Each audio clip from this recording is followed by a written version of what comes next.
Som. Salve os irmãos com a paz do Senhor, amém? Rapaz, do jeito que já foi o culto, a gente já está todo edificado aqui, né? Amém? Eu gostaria de ler com os irmãos em Jonas, capítulo 1.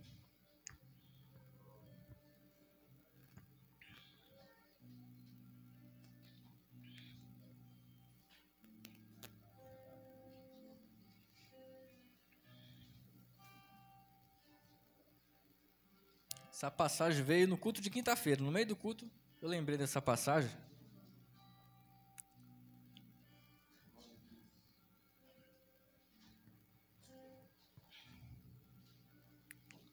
Tá depois de Obadias e antes de Miqueias.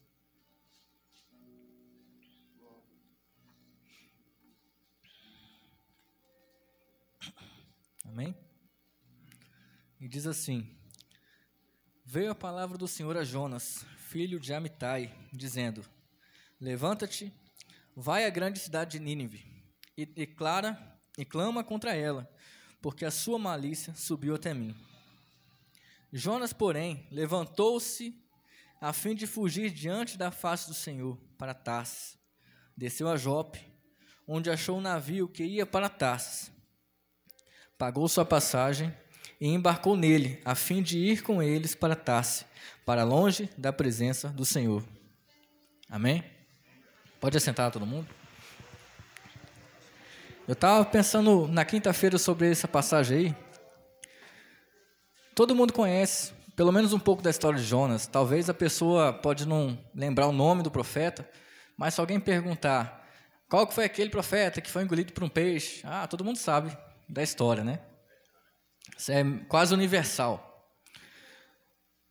Então Jonas, que é contemporâneo de Miqueias, acho que mais ou menos no reino norte de Israel, ele recebe uma palavra de Deus. Olha, Jonas, você vai agora, você vai ter que descer para Jope, com certeza, né? Porque Jope era o local onde todo mundo pegava um barco para chegar a algum lugar, né? Era um porto, vamos pôr assim. E quando chegar lá, você vai para Nínive. Você tem que clamar contra aquela cidade, porque aquela cidade lá está em pecado e eu vou fazer alguma coisa se aquele povo não se arrepender.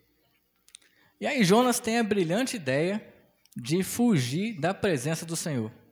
Como se fosse possível, né? Porque o salmista vai dizer que se a pessoa for no mais profundo lugar, Deus lá está. Se for no mais alto lugar, Deus também está. Não tem como fugir da presença do Todo-Poderoso. E Jonas, conhecendo a Deus, não sei como que ele pensou que ia conseguir isso, né? Se fosse outra pessoa, mas logo Jonas. Então ele tenta fugir da presença de Deus. Tem a brilhante ideia de pegar um navio e ir para o lado oposto. É como se Israel estivesse no meio. Tarsis seria mais ou menos aquela região do Iraque hoje em dia, né? Não, Tarsis na Espanha e Nínive no Iraque, mais ou menos isso. Então ele pega o caminho oposto. E aí eu entendo que Deus deu um simples recado para ele. Deus mostrou qual que era o centro da vontade de Deus. Olha, Jonas, o centro da minha vontade é Nínive. Eu quero você lá. E aí, com aquela velha história, né? O povo chama de jeitinho brasileiro, mas é o jeitinho do ser humano. O ser humano quer sempre seguir a desobediência. Se Deus manda A, eu quero B. Isso é com todo mundo. Todo mundo é assim. Eu me vi nessa passagem de Jonas. Mas se a gente parar para analisar, a história da humanidade, eu vejo essa passagem como que figurando a história da humanidade diante de Deus. Porque Deus sempre deu uma oportunidade, Deus sempre falou, olha, o centro da minha vontade, Adão e Eva, você pode fazer tudo. Você tem autoridade nos animais, você pode comer de quase tudo, só não come de uma coisa. Da árvore do conhecimento, do bem e do mal. Ou seja, o centro da minha vontade é praticamente tudo, menos isso aqui. Aí o ser humano vai fora do centro da vontade de Deus. A gente parece que escolhe, né? É uma coisa, está intrínseca em nós, né? A gente sabe que não é o certo, a gente sabe que a vontade de Deus é perfeita e agradável, mas a gente tem a mania de escolher o oposto.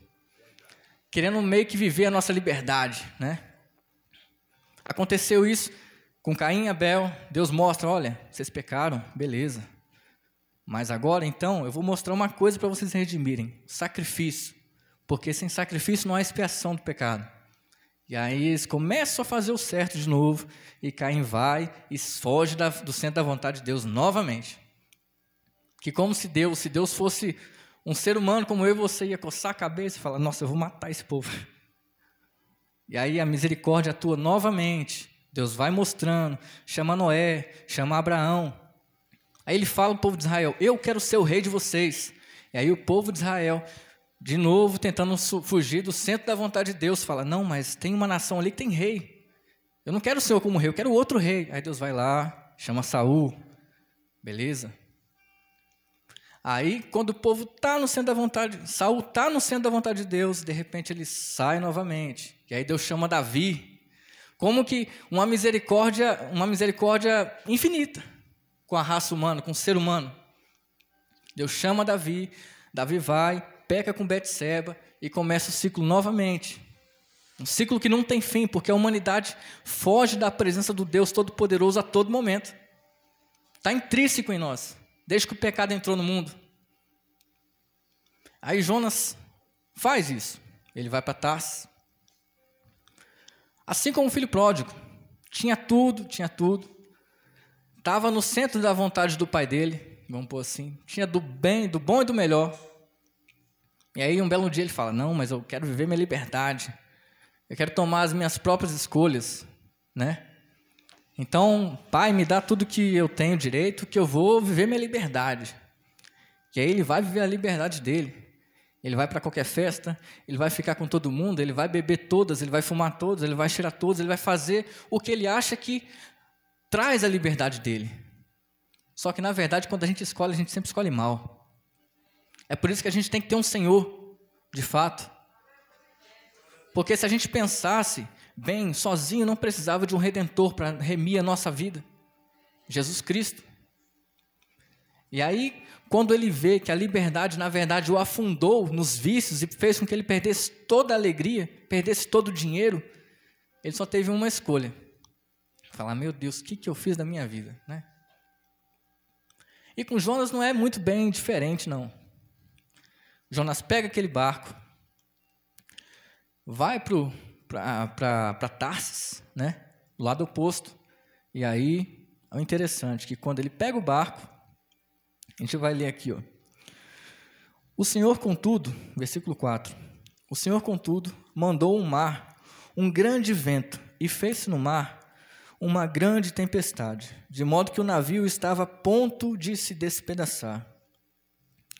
Então temeram eles, os marinheiros, e clamavam cada um ao seu Deus, e lançaram ao mar a carga do navio, para que o aliviarem do seu peso. Jonas, porém, descera ao porão, onde se deitou e dormia um profundo sono. Assim que ele começa, o barco começa a ir para a direção oposta a que Deus tinha colocado para ele, vem uma tempestade, e numa tempestade, o barco simplesmente não ia para lugar nenhum. Ou seja, Jonas ficou parado, sem poder ir nem para onde ele queria, nem voltar atrás. Porque na desobediência com Deus, a gente só consegue deixar a nossa vida parada. A gente fica sem direção. Eles tentaram com todas as forças: vamos tirar o peso do navio, quem sabe assim a gente não consegue remar para chegar na terra seca. E nada adiantava. Porque chega um momento que não adianta as nossas atitudes. Chega um momento em que, se não for o Deus Todo-Poderoso para nos colocar de novo no centro da vontade de Deus, não adianta nada. Porque, como a Bíblia diz, nem a nossa melhor obra para Deus adianta nada. Para Deus é como um trapo de imundícia. A gente não consegue fazer com que a gente viva um dia a mais ou a menos. Nada acontece segundo a nossa própria força. Então não vai adiantar tirar o peso. O que adianta é reconhecer: opa, eu estou errado. E aí quando Jonas, os marinheiros chegam lá e falam: meu Deus, você está aqui dormindo? Ele fala: vamos fazer a sorte aqui para ver com o que aconteceu. E o jogo de sorte, não sei se eu posso chamar assim, caiu sobre Jonas. E eles perguntam: agora você vai declarar o que está acontecendo aí. Declara-nos quem tu é, de que povo tu é, Para onde você está indo? E ele fala, olha, eu sou hebreu e sirvo ao Deus vivo que fez o mar e a terra seca.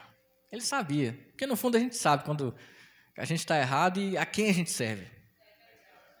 Antigamente, talvez a gente pode dizer que poucos eram que sabiam, né? Eram mais profetas. Para conhecer a Deus você precisava meio que de alguém, vamos pôr assim. Hoje em dia tem a Bíblia, então a gente pode dizer que conhece a Deus do mesmo jeito que Jonas conhecia, porque todo o caráter de Deus está aqui na Bíblia Sagrada. Aqui está o amor, aqui está a ira, aqui está a justiça, aqui está tudo. Quando ele fala para Moisés, o eu sou te enviou, pode dizer isso? É porque Deus é todas as coisas que a gente puder imaginar na Bíblia Sagrada e tudo está aqui, nesse instrumento aqui. Então a gente conhece no fundo. E a gente sabe, com a nossa consciência, quando a gente está devendo alguma coisa para Deus. De fato a gente sabe. Assim como ele sabia. E aí, depois de todas as coisas, ele falou, olha, pode me lançar ao mar que isso aí vai passar. Por isso eu digo que ele sabia. E aí, quando eles lançam Jonas ao mar, a Bíblia diz, aquela velha história, que chega um grande peixe, engole Jonas, né? E aí eu entendo o segundo estágio. Após a desobediência, nossa vida fica parada, não tem como, né? E aí chega uma coisa pior, quando a gente pensa que não pode piorar, chega uma baleia e leva a gente lá para o fundo, né? Quando a gente está nas nossas escolhas, quando a gente acha que sabe o que é melhor para nós e escolhe diferente daquilo que o que Deus escolheu para nós, porque no fundo a gente sabe qual que é a boa e perfeita vontade de Deus para a nossa vida, pode acontecer acontecer alguma coisa muito pior, como aconteceu com Jonas. Agora não era mais o mar, agora ele estava lá nas profundezas, entendeu? Não sabia mais o que ia acontecer da vida dele. Mas lá no fundo, ele só podia clamar para cima. Assim como Pedro, quando foi se afundando e desesperado, quando estava na água com Jesus, ele chegou a um ponto, ele falou, me salva, Jesus, ele estava lá em cima, Jesus já estava em cima. Deus Todo-Poderoso, que está em cima de nós, está acima de nós, é só Ele que pode nos salvar de alguma coisa. E às vezes, o nosso ego é tão grande, né? Que a gente pensa que está no mesmo patamar de Deus. Não, eu consigo, eu decido e tal. E Deus tem que fazer com que a gente fique lá embaixo de novo para lembrar o nosso estado miserável diante de um Deus todo-poderoso. Para a gente reconhecer e falar, meu Deus, que mancada que eu estou fazendo com a minha vida. E foi isso que aconteceu com Jonas. Bem aqui, ó, capítulo 2. É uma das orações, assim, que eu parei para analisar ela de sexta, de ontem para hoje, e eu achei assim, fala assim, disse-lhe ele, na minha angústia eu clamei ao Senhor, e ele me respondeu, das profundezas da sepultura eu gritei, e tu ouviste a minha voz. Tu me lançaste no profundo, no coração dos mares, e a corrente me cercou. Todas as ondas e as tuas vagas passaram por cima de mim. Eu disse, banido estou diante dos teus olhos. Todavia, tornarei a olhar para o seu santo templo. As águas me cercaram até a alma. O abismo me rodeou. As algas se enrolaram na minha cabeça. Eu desci os fundamentos dos montes. As tranças da terra prenderam-se para sempre, mas tu fizeste subir a minha vida da cova, ó Senhor, meu Deus. Quando desfalecia em mim a minha alma, eu me lembrei de ti, porque é nesse momento que a gente lembra de um Deus todo-poderoso. É no momento que a gente não tem mais nada, não tem mais a quem recorrer, não tem mais o que recorrer, acabou todos os planos, e agora só resta Deus. E aí a gente tem que ter de novo um encontro com Deus todo-poderoso, para voltar a fazer ou estar no centro da vontade de Deus. Porque é isso que Ele quer de fato de nós. É que a gente esteja no centro da vontade de Deus, que é boa, perfeita e agradável. E Ele, apesar do livre-arbítrio, que é real, claro que nós temos o livre-arbítrio, a vontade de Deus é que a gente escolha bem. Tem uma passagem na Bíblia que diz, escolhei. Em uma mão eu tenho um monte da bênção, na outra a maldição. Escolhei, pois, o da bênção. Ou seja, eu sou um Deus que quero que você escolha bem. Não que você se quebre a cara, não, de maneira nenhuma, porque Deus é amor. Então Ele quer que a gente escolha bem, e para escolher bem, só se for no centro da vontade de Deus. É viver uma vida regrada na presença dEle. É como Paulo fala, nessa parte aí, realmente a gente tem que morrer a nossa vontade de fato, nossa essência. Eu quero uma coisa, mas não é aquilo que Deus quer.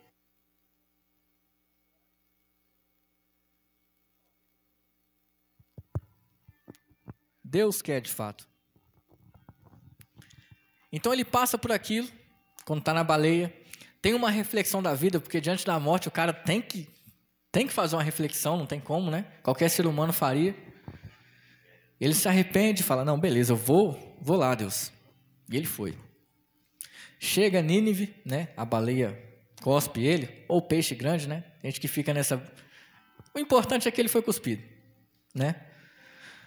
E o interessante é que eu nunca vi uma pregação tão potente como essa aí. Porque eu acho até que ele nem...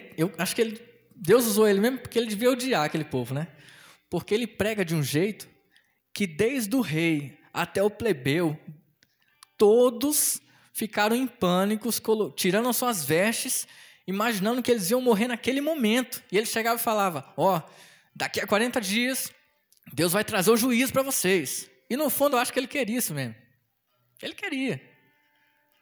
Acho que talvez seja por isso que Deus usou, né? Deus queria mostrar, se fosse uma coisa muito amorzinho, talvez não dava certo. Deus tinha que mostrar um pouco da ira, né?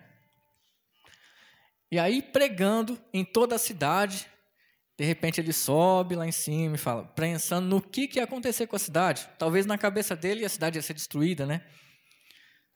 E aí, desde o rei, manda um decreto e fala que todos ali tinham que fazer jejum, tinham que mudar suas vestes, tinham que se converter de fato, se arrepender dos seus maus caminhos. E a gente entende uma outra lição, que quando a gente está no centro da vontade de Deus, a gente faz com que outras pessoas também possam estar. Porque se Jonas não tivesse dado lugar, apesar de tudo isso, apesar de ter voltado atrás, depois ido, se ele não tivesse pregado, Deus poderia usar alguém? Poderia, claro que ele ia usar outra pessoa. Mas através de Jonas, 120 mil pessoas foram salvas. Isso não tem preço, está no centro da vontade de Deus. Não é somente uma coisa que vai te fazer ser salvo, mas você pode fazer outras pessoas também conhecer esse Deus maravilhoso. Viver uma vida regrada, uma vida que vale a pena ser vivida de fato. Não com essa falsa liberdade, que às vezes a gente acha que tem, mas a liberdade em Cristo Jesus. Porque na liberdade em Cristo Jesus, a gente não deixa de fazer uma coisa porque não pode, mas é porque não faz bem. Você não fuma, não bebe, não cheira. Não é porque você não pode, porque a religião te proíbe, mas porque você sabe que fazendo essas coisas você não vai estar livre, você vai estar preso no vício, acabando com a sua própria vida. Essa é a verdadeira liberdade. Esse é o verdadeiro centro da vontade de Deus. E ele prega, chega lá, o povo se converte, e aí ele vai, fica talvez até meio injuriado. E eu vejo até uma intimidade de Jonas com Deus, porque, rapaz, ele reclama com Deus, Deus ainda fala, mas rapaz, que ira é essa? Já pensou se fosse outro, ia falar, você está doido? Falar assim com Deus Todo-Poderoso? E ele ainda é audacioso, né? Ele fala, não, eu sabia que eu não podia pregar, porque eu sou um Deus de misericórdia. No fundo ele sabia, então, que Deus queria salvar aquele povo. Eu nunca vi, assim, uma conversa tete a tete com Deus Todo-Poderoso desse jeito, não, para falar a verdade. Eu vi talvez uma intimidade de Deus com Jonas nesse momento, né? Aí ele senta, injuriado, deita, Deus vai e faz uma árvorezinha, né, aparecer para deixar ele coberto, para o sol não pegar nele, faz uma sombra, e ele fica todo aliviado com aquilo, né? Que bom que agora eu tenho uma sombra para me livrar do sol. E ele deita. E aí no dia seguinte Deus faz aquela sombra acabar, faz aquela árvore morrer, e ele acorda com aquele sol na cara, de novo com a vontade de morrer. Aí Deus para com ele e fala, mas rapaz, que ira é essa que você está no coração? Ele fala, eu prefiro morrer, como diz assim. E aí Deus abre o jogo com ele, e aí eu vejo uma misericórdia de Deus tão grande, porque ele chega e fala, olha, você está com dó dessa planta aí que você nem teve o trabalho. Agora, como é que eu, todo-poderoso, posso deixar uma cidade com 120 mil pessoas se afundarem? Aqui não tem muita gente hoje, teve o evento, mas eu olhando assim, eu não consigo nem contar direito. Eu teria que passar 1 minuto, sabe? Contando. Agora você imagina um Deus todo-poderoso que sabe exatamente a quantidade de pessoas. Naquele tempo não tinha IBGE não, irmãos. É o Deus todo-poderoso que fez uma contagem ali e falou, olha, aqui tem 120 mil pessoas. Ou seja, ele sabia exatamente que tinha um ferreiro ali, que tinha um açougueiro ali, que tinha um pescador ali. Deus sabe exatamente a particularidade de cada um de nós. Assim como Jesus, quando foi cobrado imposto, acho que eu já até falei sobre isso, e aí ele chega e fala para Pedro, olha Pedro, vai lá, pega uma vara com um anzol. Eles estão querendo imposto? Beleza, nós vamos dar para eles. Eu quero que você vá lá e pesca, joga a vara, você vai pegar um peixe, e desse peixe aí, vai ter na boca dele o suficiente para dar para o meu tributo e para o seu. Ou seja, ele poderia muito bem falar para o povo, Pedro, vai lá e joga a rede, que de um deles vai sair alguma coisa. Mas ele foi específico, ele falou que lá, na primeira vez que ele pegasse, ele sabia que tinha um peixe, que tinha a dracma, ou a moeda local, não sei qual era, que tinha o suficiente para o tributo deles. Jesus, ele sabia exatamente que aquele peixe estava lá. E se ele sabia que esse peixe, com esse dinheiro lá na boca, estava lá, imagina nós aqui nesse lugar, toda a particularidade de cada um, Deus sabe. O plano da Maria, do João, ele sabe, ele contou que tinham 120 mil pessoas, e para ele todas elas eram importantes. Ele sabe, a Planaltina tem 100, a gente confunde. Tem gente que fala que tem 80 mil, tem gente que fala que tem 100. Mas não dá para confiar no que a internet diz, né? Mas Deus sabe.